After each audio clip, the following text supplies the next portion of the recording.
1055 The Bridge, WCOO, Kiowa Island, Charleston. Streaming worldwide at 1055thebridge.com. Quality rock, true variety. 1055 The Bridge.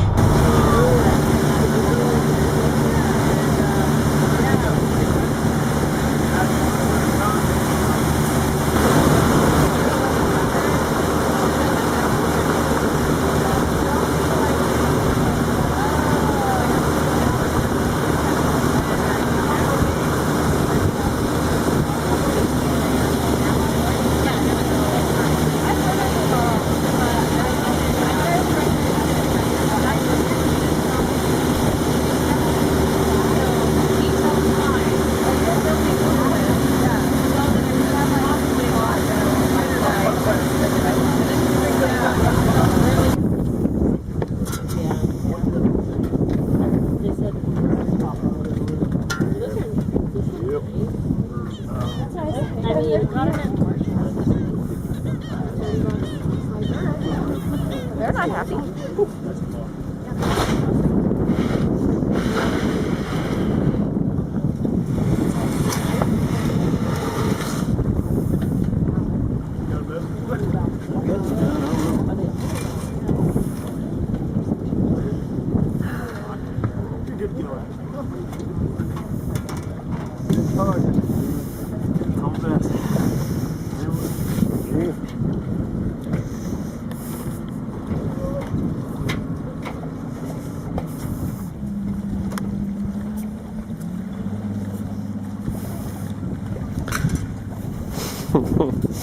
Kind of waxy, huh?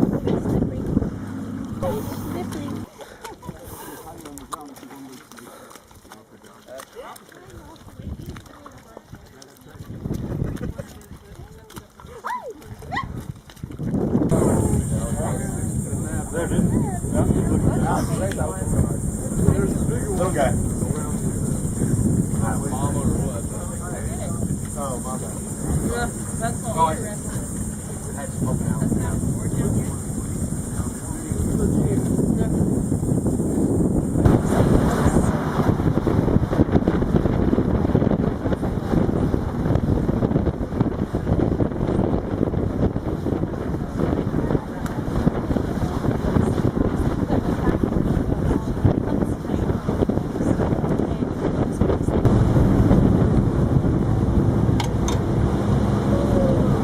Bathing myself, you know.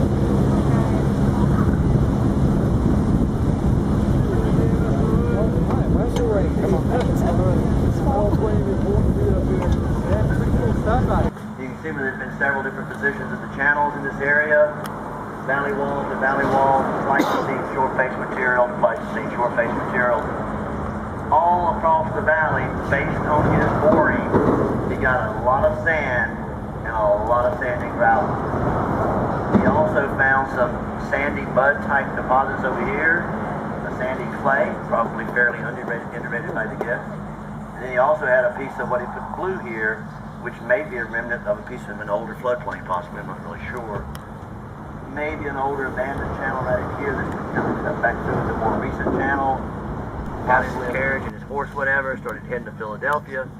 Didn't make it, got very sick, and died on the way up there. So then some of his friends asked, you know, I guess the committee, they said, would you mind if his son, Thomas Lynch Jr., could he sign the documents? And he went up there and he signed it, and he was the youngest signer for the Declaration of Independence, Thomas Lynch Jr. So at that point in time, Thomas Lynch Jr. was the only heir to the property. Him and his wife left from this location when that time, or either Charleston, I never got that clear, but they were going down to the Caribbean for whatever reason and never made port. So they perished at sea somewhere. So then there wasn't any heirs, and now that property's changed hands quite a few times.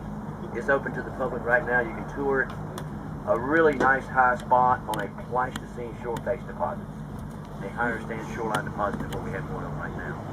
But it's a cool house. It's really, if you're in the area and you want to go visit it, it's pretty interesting. It looks like perfect snake habitat to me. So.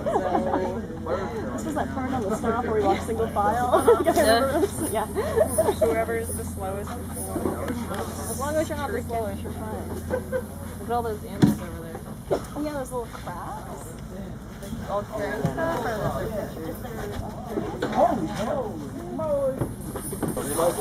Lighten that thing for it. That's right there. There you go. Oh, jeez. How'd you catch that? He just grabbed it. He's from Louisiana. What do you mean, how'd he catch it? Not a very big one, but I got it. Almost big enough to eat. there you go. It's kind of a touch.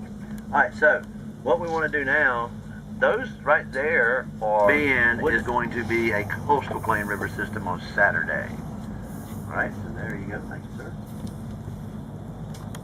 And of course, you know, I've already had a couple people ask me some questions. What compare and contrast the differences, and it's something to think about, between an alluvial valley, a delta, and an estuary. Hopefully by the end of this trip, the estuary delta discussion will be very clear to you. I mean, this is in an estuary, you have a very gradational change in facies going up the system.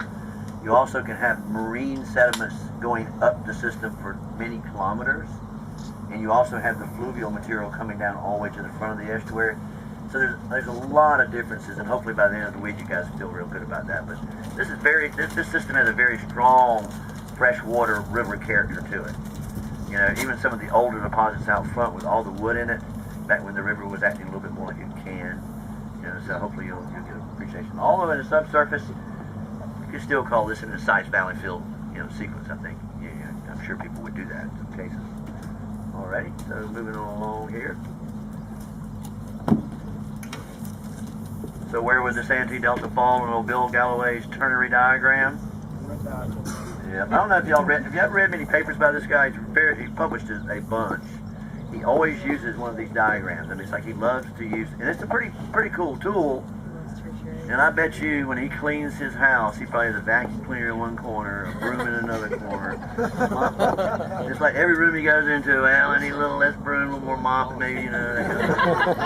I mean, but the guy, it's a powerful tool, use it correctly, but there you go. Some of these YouTube people get a charge out of that. Alright, so anyway, that's enough of that. I need to move on, but I have ultimate respect for him. He's published a lot more than I ever will, so I gotta have more respect for that guy. Alright, so one more hysterical map from the Mills Atlas collection. Mills family is a very old, wealthy South Carolina family. They had their own private map collection. They're willing to share it with some folks. When whoever did this map, when they did it, and you look at the South Santee distributary channel, it was the dominant distributary channel on the delta. Whoever did this map. Now, why don't you turn this over here to Adam. Get the location map out, Jimmy, if you don't mind.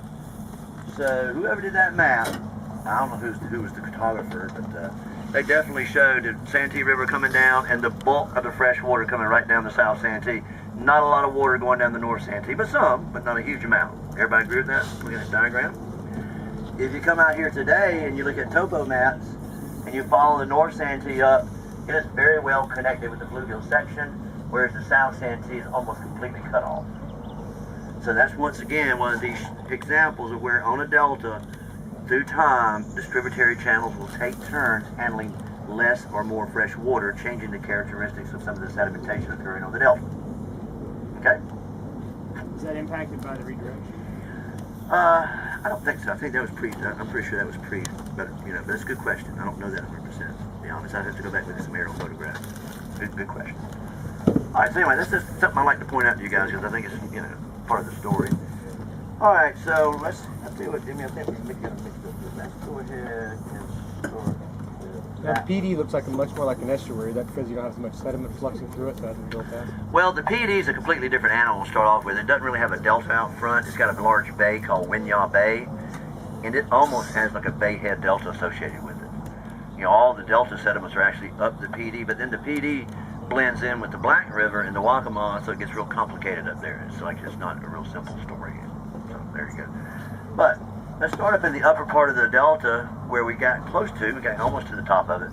One thing to remember is that this crossover area, there's a lot of dynamics going on there as far as the movement of channels.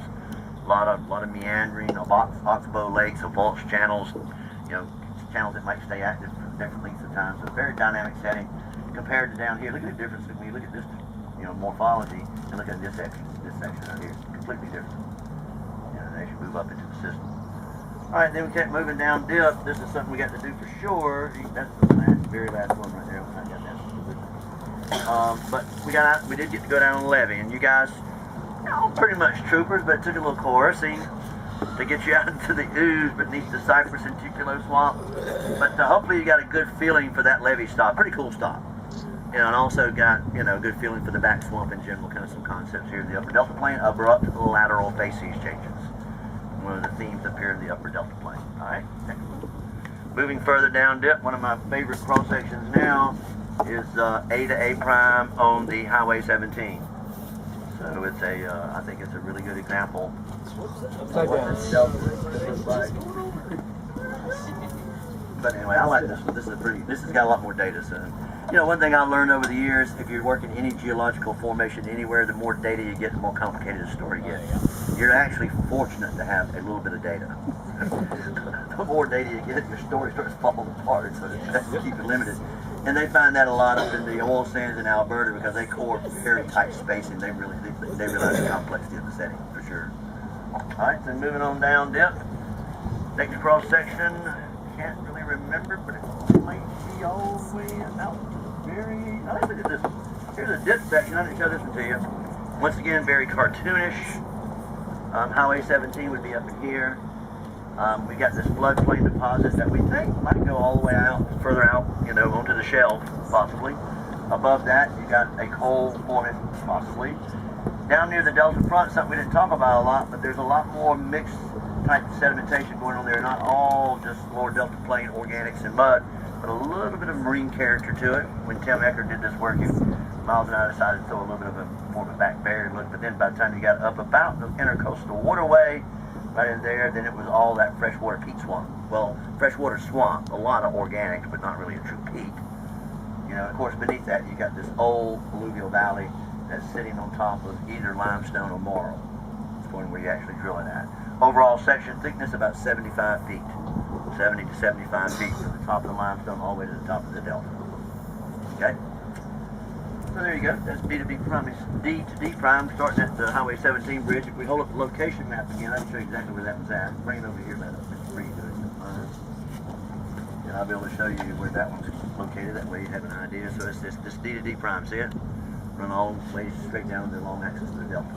Okay, like that. And now we're back out to the delta front, looking at one of the last points of the board, not the very last one. Oh, not that one. It's C prime there, Mr. Beavis. There you go.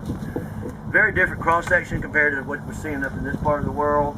Now we got shore face deposits, we got sand flats, we got little flood delta, we got this tributary mount bar out front. A lot of lateral variations in your facies within a section even. If you have one section of that location, you can have a lot of variations in sediment types. Out on the very front of the delta. So there you go with that one. And the last poster board is just kind of goes back to the initial discussion this morning from that paper written by Coleman in the Houston Geological Society's book. And do keep in mind that there's a potential for a lot of different kinds of deltas in the